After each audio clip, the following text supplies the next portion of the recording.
City India news, महाराष्ट्रातील लोकप्रिय news channel.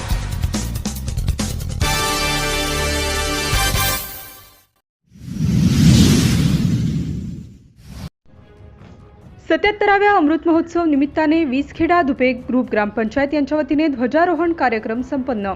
नवीन वीसखेडा गावात पहिले ध्वजारोहण लोकनियुक्त सरपंच रवींद्र बाळकृष्ण पाटील यांच्या हस्ते करण्यात आले व जिल्हा परिषद प्राथमिक शाळा नवीन वीसखेडा शालेय व्यवस्थापन समिती अध्यक्ष राहुल दिवाण पाटील यांच्या हस्ते करण्यात आले व धुपे खुर्द ग्रामपंचायतीचे ध्वजारोहण भीमराव मोहन कोळी यांच्या हस्ते करण्यात आले। ध्वजारोहणावेळी लोकनियुक्त सरपंच, उपसरपंच व सदस्या व कृषी अधिकारी विलास मोरे, शिक्षक तुषार पवार, सतीश बोरसे, मुकेश पाटील व अंगणवाडी सेविका मीनाताई पाटील, प्रतिभा पाटील, अनिता शिरसाट, बेबाबाई पाटील, मनोहर पाटील, विजय पाटील, सुभाष शिरसाट व ग्रामस्थ व बालगोपाल उपस्थित होते व लोकनियुक्त सरपंच श्री रवींद्र बाळकृष्ण पाटील यांच्याकडून शालेय विद्यार्थ्यांना वह्या वाटप करण्यात आले। सिटी इंडिया न्यूजसाठी प्रतिनिधी विनोद धनगर, वीसखेडा।